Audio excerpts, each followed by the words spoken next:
नमस्कार साथियों, agree world academy के यूट्यूब चैनल में आपका स्वागत है।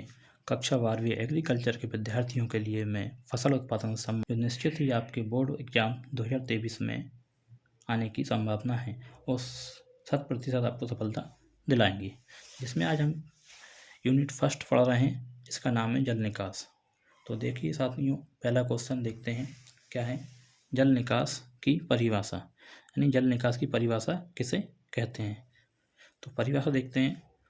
फसल की पैदावार बढ़ाने हेतु भूमि की सतह अथवा अधोसतह से अनावश्यक जल को कृत्रिम रूप से बाहर निकालना जल निकास कहलाता है। ठीक है साथियों, फसल की पैदावार बढ़ाने हेतु भूमि की सतह अथवा अधोसतह से अनावश्यक जल को कृत्रिम रूप से बाहर निकालना ही जल निकास कहलाता है। यानी खेत में जो क्या है, वर्षा का पानी भरा हुआ अतिरिक्त, उससे में जो जल निकालना है, जब जल बाहर निकाला है उसे को क्या बोलते हैं, जल निकास कहते हैं। ठीक है। अगला क्वेश्चन साथियों, जल निकास के लाभ, यानी जल निकास के क्या लाभ हैं, यानी जल को जो अतिरिक्त जल है उसे हमें निकालने से क्या क्या लाभ होते हैं, ये हमें देखना है। तो पहला पॉइंट क्या है साथियों, जल निकास द्वारा भूमि की भौतिक दशा में सुधार होता है, जिससे उत्पादन बढ़ता है। यानी इससे भूमि की भौतिक दशा में सुधार कैसे होगा साथियों, क्योंकि खेत में अतिरिक्त पानी भरा हुआ है। ठीक है, खेत में जो अतिरिक्त पानी भरा हुआ उसको हम निकाल देंगे, जिससे क्या है, जड़ों का विकास होगा। जड़ों का विकास होगा तो क्या होगा साथियों, पौधा अच्छा ग्रोथ करेगा। पौधा अच्छा ग्रोथ करेगा तो उत्पादन भी बढ़ जाएगा। ठीक है। नेक्स्ट पॉइंट क्या है, भूमि में वायु संचार बढ़ता है। जब खेत से अतिरिक्त जल को हम निकाल देंगे तो भूमि में क्या है, वायु संचार बढ़ जाएगा। तीसरा पॉइंट है साथियों, भूमि का तापमान अनुकूल रहता है, जिससे अंकुरण अच्छा होता है। ठीक है साथियों, जब तापमान उसका अनुकूल होगा तो क्या है, अंकुरण अच्छा होगा। ठीक है साथियों।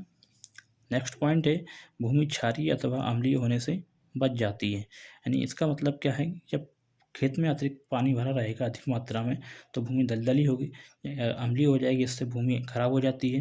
दूसरा क्या है, जब जो पानी भरा है तो लवण क्या होते हैं ज़मीन के, उसकी जो नीचे जमीन लवण उसके अंदर हैं वो क्या होगा, उसकी सतह पर आ जाएंगे, जिससे क्या है, भूमि क्षारीय होने की संभावना हो जाती है। नेक्स्ट पॉइंट है, जल निकास द्वारा भूमि के अंदर लाभदायक जीवाणुओं की क्रियाशीलता में वृद्धि होती है, जिससे फसल का उत्पादन बढ़ जाता है। ठीक है साथियों, जब जल निकास द्वारा क्या होता है, भूमि के अंदर लाभदायक जीवाणुओं की क्रियाशीलता में वृद्धि होती है, जिससे फसल का उत्पादन बढ़ जाता है। जो भूमि के अंदर जो जीवाणु हैं लाभदायक फसल के उत्पादन की दृष्टि से, तो उनमें क्या है, जब जो अतिरिक्त जल खेत में भरा होगा उसको हम बाहर निकाल देंगे तो क्या होगा, उनकी क्रियाशीलता बढ़ेगी।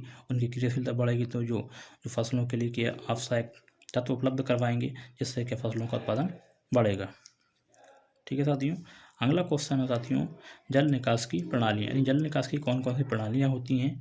ठीक है साथियों, तो साथियों जल निकास की मुख्य रूप से 3 प्रणालियाँ होती हैं, जिसमें पहली प्रणाली है प्राकृतिक प्रणाली, दूसरी है हेरिंगबोन प्रणाली, तीसरी है ग्रेडिजन प्रणाली।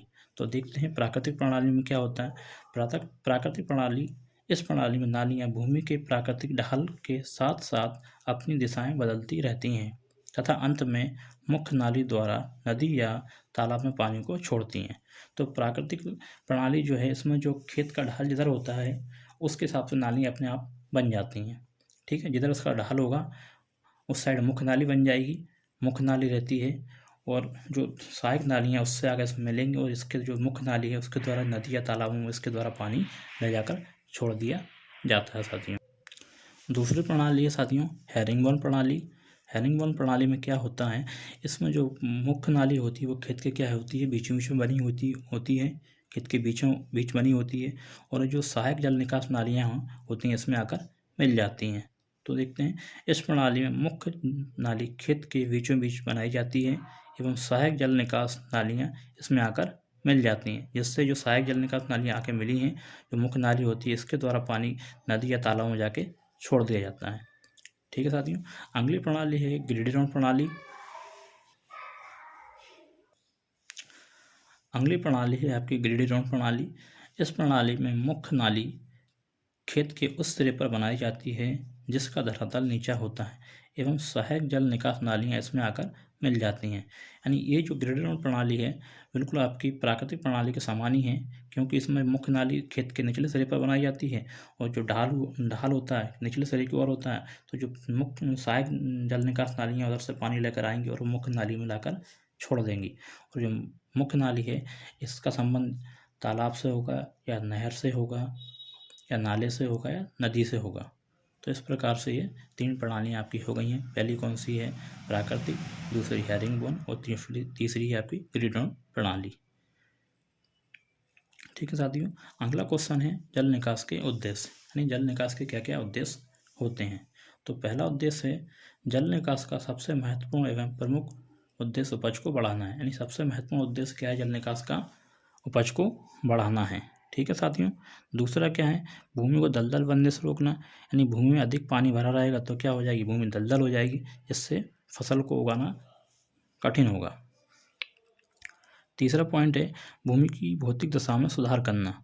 क्या है? भूमि की भौतिक दशा में सुधार करना। यानी अगर भूमि खराब है तो उसे हमें सुधारना है। कैसे? जल निकास के द्वारा। अगर मान लो भूमि में पानी भरा रहता है तो उसको हम जल निकास के द्वारा उसको सुधार सकते हैं और उसमें हम फसल का उत्पादन कर सकते हैं।